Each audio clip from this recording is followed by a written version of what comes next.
Olá, pessoal. Na última aula, a gente discutiu o último postulado da física quântica, que nos diz como calcular valores médios e incertezas para qualquer propriedade do estado da partícula, né? Para qualquer observável. Então, né, só para a gente relembrar rapidamente o que o postulado diz, né?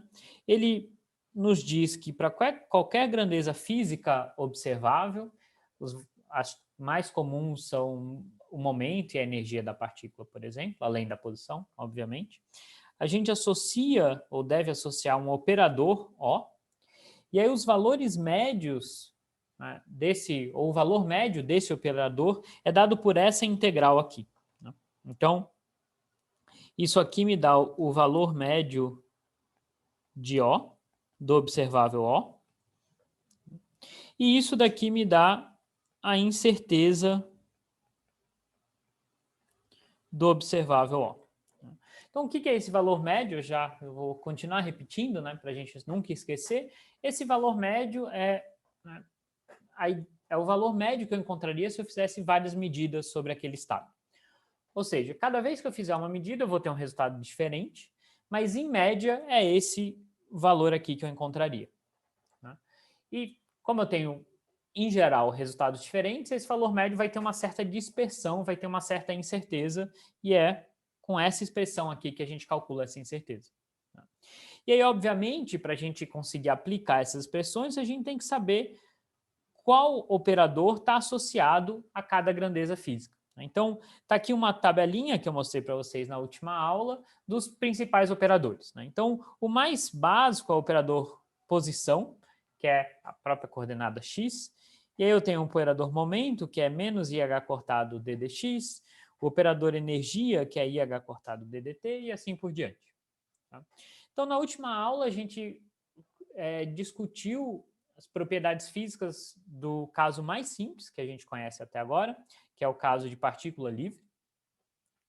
E aí a gente viu, né, que essas soluções de partícula livre, essas soluções de ondas planas, elas têm algumas propriedades bem interessantes. Bom, primeiro que o valor médio da posição é zero, como era esperado, porque a gente lembra que essas soluções descrevem partículas que têm probabilidade de ser encontradas, né, tem probabilidades iguais de serem encontradas em qualquer ponto do espaço, então, tanto no eixo x positivo quanto no negativo, a gente tem a mesma probabilidade, então o valor médio vai dar zero. Tem uma grande incerteza, a gente lembra que para calcular essa incerteza a gente teve que fazer um certo truque e dizer que a função, na verdade, morria fora de uma caixa, certo? Isso é só uma aproximação, mas, né, se a gente assumir que essa caixa é suficientemente grande, a gente vê que essas incertezas são bem grandes. Então, eu tenho uma partícula que a gente diz estar altamente delocalizada, né? Ela está esparramada, ou as probabilidades delas estão esparramadas pelo espaço. Por outro lado, a gente viu que o momento dessa partícula é muito bem definido, né? É exatamente h cortado k com uma incerteza zero. Ou seja, essa partícula tem uma velocidade muito bem definida. Toda vez que eu medir a velocidade dessa partícula, eu vou encontrar h cortado k dividido por m, né? Porque velocidade é momento sobre massa. Tá bom? Então, o que eu queria discutir, continuar discutindo nesse exemplo, é o outro observável principal que falta para a gente discutir, que é a energia, né? Então, o que acontece se eu medir a energia dessa partícula, né? A gente já pode adiantar o resultado. A gente sabe que se eu medir a velocidade, eu sempre encontro uma única velocidade.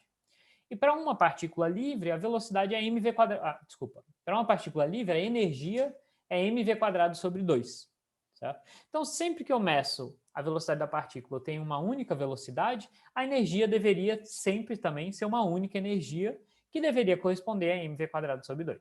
Então, vamos ver se essas expectativas se confirmam. Então, para a gente calcular o valor esperado da energia e a incerteza da energia, a gente tem que, né, aplicar o quarto postulado, e aí a gente lembra que a energia está associada com esse operador, que a gente chama de operador hamiltoniano, que é dado por IH cortado ddt. Tá? Antes de eu calcular o valor esperado da energia e a incerteza nesses estados de ondas planas, né, nesses estados de partícula livre, deixa eu fazer uma observação interessante para vocês aqui. Então, se a gente, né, já memorizou a equação de Schrödinger, que leva um tempinho para lembrar, tá? A gente vai lembrar que isso daqui é justamente o que aparece no lado esquerdo da equação de Schrödinger. Então, se eu escrever a minha equação de Schrödinger assim,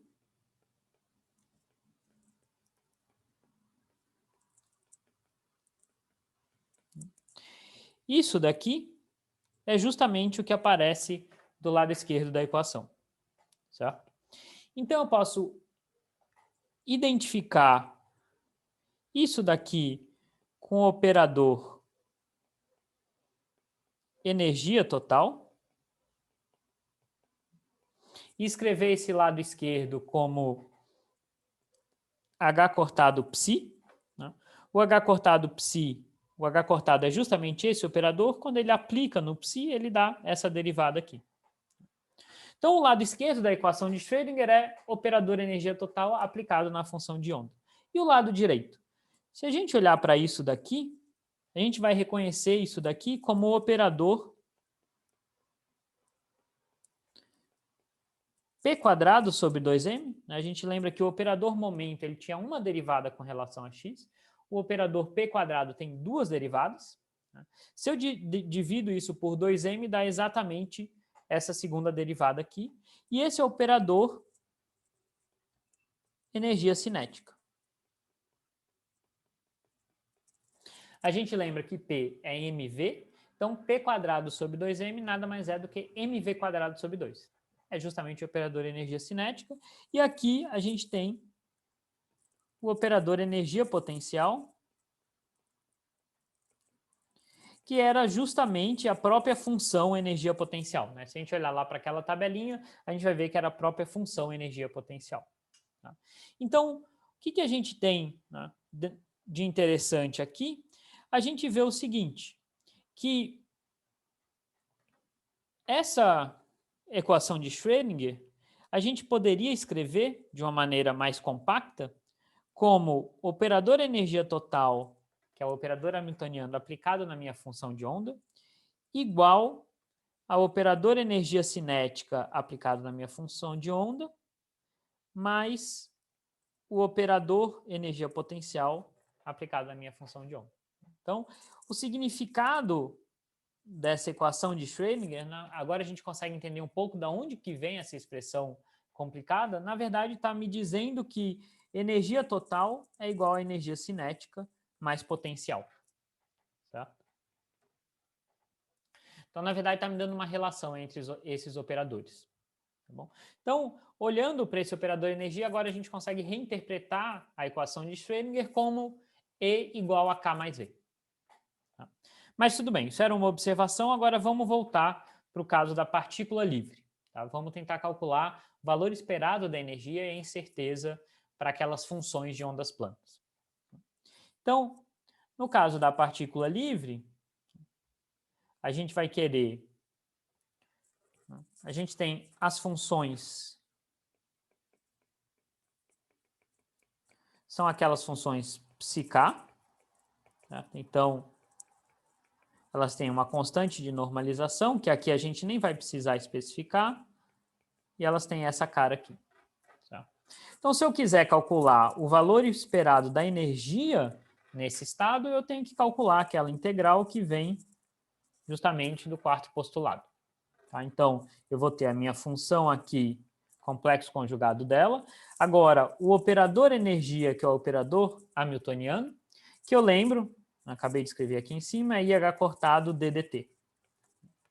E aí a minha função de onda, tudo isso integrado em dx. Tá? Então, isso aqui vai ser integral de menos infinito até infinito. Vou colocar o meu índice k aqui, só para a gente lembrar que é uma função de onda com momento h cortado k. Então, isso aqui vai ser complexo conjugado de psi, IH cortado d psi dt, tudo isso integrado em x. Então, vamos calcular, né, quanto que vale IH cortado d psi dt. É só aplicar nessa função de onda aqui em cima. Quando a gente deriva com relação ao tempo, a gente vê que cai um menos i ômega. Tá? Então, esse menos i com esse i aqui fora vai me dar mais. Tá? Mais 1. Então, isso aqui vai me dar h cortado ômega, a minha própria função de onda. Então, de novo, a gente vê que o operador energia aplicado na função me dá a própria função. A gente já viu isso acontecer no caso do momento. O operador momento aplicado na função me dá a própria função vezes uma constante. Tá? Mais para frente a gente vai ver que funções que têm essa propriedade têm certas características especiais. Mas, por enquanto, o que nos interessa é o resultado dessa derivada aqui. Tá? Então, agora a gente joga isso na nossa integral. Vai ser, então, integral de menos infinito até infinito. Esse h cortado ômega é uma constante, eu posso colocar em evidência aqui. Vou ter psi dx. E aí, o h cortado ômega eu posso tirar da integral. O que me sobra, então, é uma integral de psi ao quadrado dx. Isso tem que ser 1, certo? Pela condição de normalização. Então, a gente chega no resultado de que a energia é h cortado ômega. Esse é o valor médio da energia. E aí a gente pode pensar, bom, eu sei que essa partícula ela tem um momento bem definido, que é h cortado k. Certo? Então ele é dado, o k me diz qual é o momento da partícula. E, portanto, me diz qual é a velocidade da partícula. E a gente esperaria que a velocidade de uma partícula livre está relacionada com a energia dessa partícula, porque a energia é mv² sobre 2. Tá? E para a gente perceber essa relação, a gente lembra que o ômega ele depende do k. Quando a gente resolveu a equação de Schrödinger para a partícula livre, a gente viu que o k e o ômega eles estavam relacionados. Né? O ômega, na verdade, era h cortado k² sobre 2m. Então, se eu substituir isso nessa expressão, eu vou chegar aqui, o meu valor médio da energia vai ser h cortado ao quadrado, k² sobre 2m. E a gente lembra que h cortado k era justamente o momento dessa partícula. Certo? Então, isso aqui, de fato, me dá p² sobre 2m. Que se eu substituir p por mv, me dá mv² sobre 2. Tá? Então, de fato, a gente vê que a relação entre o valor médio da energia e o valor médio do momento é o esperado. A energia é momento ao quadrado sobre 2m. Tá? Mas a gente viu que o momento tinha uma incerteza zero. Toda vez que eu medisse o momento nesse estado, eu ia sempre encontrar o mesmo valor. Vamos ver o que acontece para a energia. Para a gente poder discutir isso para a energia, a gente precisa calcular qual é a incerteza. Então, a incerteza é dada por aquela expressão, né? A incerteza de um observável é o valor esperado do observável ao quadrado menos o valor esperado do observável elevado ao quadrado. Então, a gente precisa calcular esse valor esperado aqui, que a gente lembra a integral de psi, e aqui eu coloco duas vezes o operador associado ao observável, que nesse caso é a hamiltoniana h, psi dx. E aí, de novo, a gente lembra, né, que h é IH cortado ddt. Então, se eu aplico duas vezes o h, significa aplicar a primeira vez a primeira derivada, aplicar a segunda vez a segunda derivada. E aí eu tenho dois fatores de IH cortado, que vai me dar um menos h cortado ao quadrado. E aí fica a segunda derivada da minha função com relação ao tempo. E aí, a primeira derivada a gente calculou e viu que era menos i ômega psi. Então, a segunda derivada vai ser fácil de fazer também. Vai dar menos ômega ao quadrado psi. Te lembra que psi tem aquela fase, né, tem aquela exponencial complexa elevada a menos i ômega t. Quando eu derivo uma vez, cai um menos i ômega. Quando eu derivo outra vez, cai outro menos i ômega. Então, dá um menos i ômega ao quadrado vezes a própria função, que é menos ômega ao quadrado vezes a função. Então, o valor esperado da minha energia ao quadrado vai ser, eu vou jogar esse resultado aqui. Então, eu tenho um valor de menos que vinha do meu operador e esse valor de menos que vem da segunda derivada. Certo? Então, isso vai me dar mais h cortado ao quadrado ômega, integral de menos infinito até infinito, psi estrela psi dx. E, novamente, eu chego na condição de normalização. Isso aqui tem que ser 1. Então, o valor esperado da energia ao quadrado é dado por isso daqui, h cortado ao quadrado, ômega ao quadrado. Então, finalmente, eu posso calcular a minha incerteza. A minha incerteza vai ser esse resultado menos o valor esperado da energia elevado ao quadrado. E agora eu vejo que essas coisas se cancelam e eu tenho uma incerteza igual a 0 para a minha energia. Tá? Então, de fato, a minha energia também tem 0 incerteza.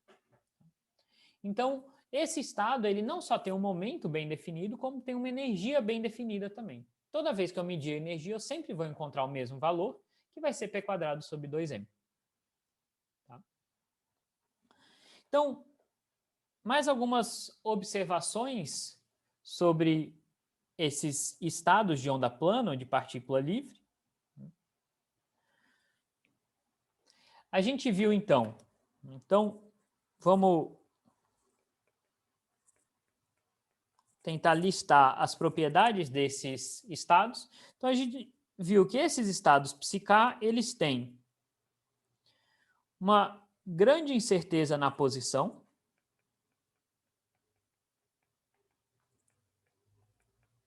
Quando a gente calculou a incerteza na posição, a gente viu que é proporcional ao tamanho daquela caixa, que a gente assumiu que era grande, então tem uma grande incerteza na posição. Porém, o momento é bem definido, ou seja, eu sei exatamente qual é o momento desse estado. Ele é h cortado k. E a energia também é bem definida.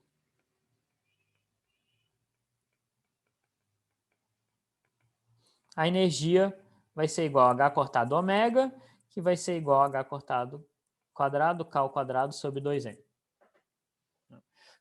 Novamente, o que significa ser bem definido? Significa que se eu medir a energia ou o momento nesse estado, eu sei com 100% de probabilidade o resultado que eu vou ter. Eu vou ter esse valor. Tá? Eu queria fazer uma observação que o momento da partícula é dado por essa constante K, que para a gente era só uma constante que saiu da resolução da equação de Schrödinger, não tinha nenhum significado físico, agora a gente vê que tem um significado físico, né? Quanto maior o K, maior o momento. E se a gente definir, né, um comprimento de onda, que aqui não tem muito sentido porque isso não é uma onda real, mas vamos supor que eu defino um comprimento de onda como 2π dividido por K. Então, se eu fizer essa definição, eu vejo que o meu momento vai ser h cortado 2π sobre lambda. Tá? Isso aqui, portanto, vai me dar h sobre lambda. Ou seja, esse comprimento de onda é h sobre p, momento da partícula. Então, de novo, esse é um comprimento de onda associado a uma onda de probabilidade, não é uma onda real. Então, enfim, é uma definição que não traduz diretamente para um observável. Né? Ele está relacionado com como essa probabilidade está distribuída ou oscila no espaço. Né? Mas a gente lembra que isso daqui era justamente a hipótese de de Broglie. Então, agora a gente vê a conexão direta, né, com a hipótese de de Broglie. Qual foi o caminho que a gente fez? A gente saiu da equação de Schrödinger, resolveu a equação, achou soluções para partículas livres, e a gente viu que o comprimento, né, se eu associar um comprimento de onda a essa função que descreve a probabilidade das partículas, que é a função de onda, esse comprimento de onda está relacionado com o momento. Então, de fato, quanto maior o momento, menor o comprimento de onda, conforme o de Broglie tinha proposto. Mas para o de Broglie, né, essas partículas eram de fato ondas. Aqui a gente entende que essas ondas, na verdade, são ondas de probabilidade. Tá bom? Então, queria fazer só, né, mais uma discussão breve com relação a essas soluções de partículas livres, né, ou ondas planas, porque a gente já viu em aulas passadas que essas soluções não descrevem muito bem uma partícula, porque são soluções onde a probabilidade de encontrar a partícula em algum lugar do espaço está bem esparramada, está bem delocalizada. E a gente viu, porém, que a gente podia fazer combinações lineares dessas soluções, que continuam sendo soluções da equação de Schrödinger, e essas combinações lineares começam a apresentar um comportamento mais localizado, certo? Então, nesse gráfico, eu já mostrei para vocês antes, eu vi o que acontecia quando eu somava 3 soluções com valores diferentes de K, e aí eu tinha essa onda azul aqui. Se eu somasse 4 funções diferentes, né, ou seja, eu uso 4 valores de K e somo 4 ondas planas com valores de K diferentes, eu chego nessa curva laranja aqui. Se eu somo 5, por exemplo, eu já tenho essa curva verde que representa uma alta probabilidade de encontrar a partícula perto da origem e 0 fora da origem. Então, ao combinar essas soluções, eu consigo descrever partículas que estão espacialmente localizadas. Tá? Então, isso aqui representa uma partícula que está localizada espacialmente. Mas e daí? Como é que isso, né, conecta com o que a gente discutiu até agora? Bom, a gente viu que essas soluções aqui, elas têm momento bem definido, certo? Então, se eu tenho uma única solução dessa, né, se essa minha combinação linear não é uma combinação linear, mas é uma única solução, eu sei que eu tenho um momento bem definido para a partícula, eu sei dizer exatamente qual é o momento da partícula. Por outro lado, a partícula está completamente espalhada no espaço. Eu não sei dizer onde está a partícula. Ou a probabilidade de encontrar a partícula em qualquer lugar do espaço é a mesma. Se eu quero representar uma partícula que está parcialmente localizada, ou seja, ela está contida numa região do espaço, não tem jeito. Eu tenho que combinar soluções com diferentes valores de K.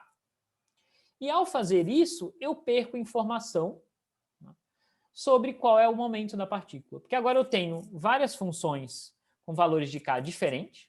Cada uma dessas funções tem um momento bem definido. Mas a função que está descrevendo a minha partícula, essa partícula localizada aqui, ela tem uma combinação de vários valores de K. Então, a minha incerteza para o momento vai aumentar, não vai mais ser 0. Então, para a gente visualizar isso acontecendo na prática, vamos pegar um exemplo mais simples, onde eu só considero combinação de 2 valores de 2 funções de ondas planas. Então, imagina que a minha função agora, eu vou colocar esse 1 sobre raiz de 2 aqui só porque o resultado vai ser normalizado. Tá? Imagina que essa função agora combina 2 valores. Uma onda plana com valor de K e outra com valor de menos K. Então, a gente lembra que nesse caso particular, como eu só estou trocando o sinal do K, o meu ômega vai ser o mesmo para as 2 funções, porque o ômega só depende de K quadrado. Tá? Então, nesse caso, a minha função de onda vai ter essa cara aqui. Como é o mesmo ômega, eu vou colocar em evidência, só que uma aqui eu tenho ikx e a outra eu tenho menos ikx. E eu lembro que eu tenho uma constante de normalização aqui, psi0. E aí aqui eu posso fazer aquele truque, né? E ikx mais e elevado a menos ikx é 2 vezes cosseno de kx. Então eu posso reescrever isso aqui como 2 psi0 sobre raiz de 2 e ômega t cosseno de kx. Então essa solução aqui, ela vai ser uma solução desse tipo oscilatório aqui, do tipo cosseno. Tá? Então, se eu plotar o gráfico dessa densidade de probabilidade, ele está aqui. Tá? Eu vou assumir de novo que essa função artificialmente vai para 0 fora de um certo intervalo aqui, tá? De menos L a L, que eu vou assumir ser um múltiplo do comprimento de onda só por pura conveniência matemática, não era necessário. Tá? Então, agora eu vejo que a probabilidade de encontrar a minha partícula no espaço, ela não está completamente espalhada. Eu tenho agora uma certa localização, tem uma alta probabilidade aqui, uma alta probabilidade aqui, uma alta probabilidade aqui.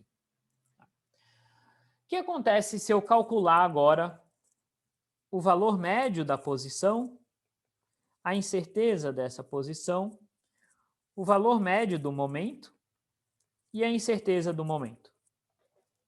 A gente pode fazer essas perguntas.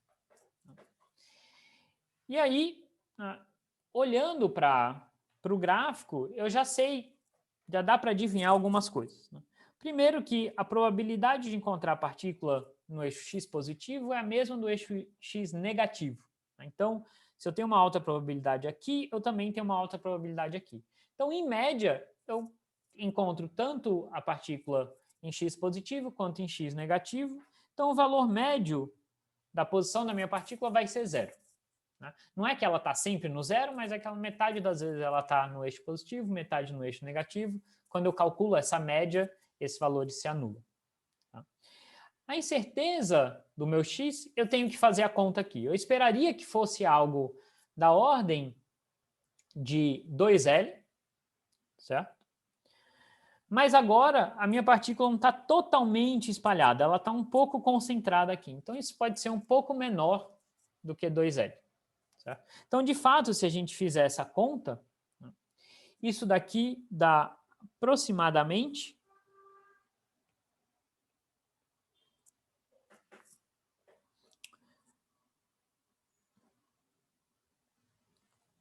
2L sobre π. Certo? Então, de fato, não é 2L, é um pouco menos que 2L, porque agora eu comecei a concentrar a minha partícula nessas regiões. Se eu escrever isso em termos de K, porque eu estou assumindo um L particular aqui, eu chego que isso daqui é aproximadamente 2 sobre K. E o momento? A gente viu que quando a gente pegou uma única onda plana, o momento era h cortado K e a incerteza era zero. Só que agora eu estou combinando duas soluções de onda plana, uma com momento mais K e outra com momento menos K. Então, intuitivamente, eu pensaria que metade das vezes eu mediria um momento menos K e a outra metade um momento mais K. Porque são essas duas soluções que aparecem na minha função de onda. E, de fato, é isso que acontece. Se eu fizer essa conta, a gente pode fazer essa conta, não estou fazendo aqui para ganhar tempo, eu vou encontrar que o meu momento médio vai ser zero. Ou seja, metade das vezes eu vou medir a partícula com momento mais h cortado k e a outra metade com momento menos h cortado k. E a incerteza? Bom, a incerteza eu esperaria que é da ordem de h cortado k. Ou seja, é zero mais ou menos h cortado k. E, de fato, se eu fizer essa conta, eu encontro exatamente h cortado k como a incerteza do meu momento. Então, agora, por ter combinado duas soluções com momentos diferentes, eu estou descrevendo uma partícula que não tem mais um momento bem definido, tem uma incerteza nesse momento. Certas vezes eu meço e encontro mais h cortado k, outras vezes menos h cortado k. Tá? E para energia, o que acontece? Bom, nesse caso, a gente viu que as duas funções que eu combinei, elas tinham a mesma energia, h cortado ω. Então, de fato, a minha energia ainda continua sendo bem definida aqui, e é h cortado ω. Mas eu perdi essa definição do momento. Agora o momento, às vezes, pode dar um resultado, às vezes pode dar outro. Certo? Então, tipicamente, o que a gente está vendo? Que comportamento a gente está vendo? Certo? A gente está vendo que, ao tentar descrever uma função de onda que está localizada no espaço, ou seja, que eu tenho uma certa incerteza Δx aqui, eu acabo perdendo informação sobre o momento. Então, ao diminuir a incerteza na posição, eu aumento a incerteza no momento. Certo? Então, isso aqui é proporcional ao inverso da incerteza no momento. Então, quanto mais localizada espacialmente está a minha partícula, menos informação eu sei sobre o momento dela, ou seja, maior a incerteza no momento. Tá? E isso é justamente o que nos leva ao famoso princípio de incerteza. Na época que isso foi formulado, a mecânica quântica ainda não estava bem desenvolvida, né? Ou a física quântica não estava bem desenvolvida. Então, isso foi primeiro proposto como um princípio fundamental. Hoje a gente vê que é uma pura consequência dessas funções de onda. Para eu descrever uma partícula, né, se eu tenho bastante informação onde ela está, ou seja, se essa função de onda espacialmente está bem localizada, eu preciso combinar várias soluções com momentos bem diferentes. Tá? Então, o princípio da incerteza me diz justamente, isso aqui pode ser provado para qualquer função de onda, não é só partícula livre.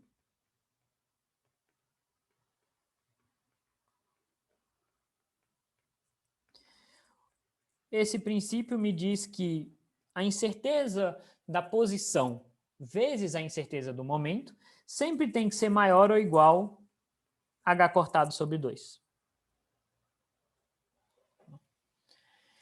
Então, de fato, eu posso aumentar a incerteza da posição e diminuir do momento, de tal forma que o produto fique fixo, ou o contrário, ou eu posso diminuir a incerteza na posição da minha partícula, mas aí eu tenho que aumentar a incerteza no momento.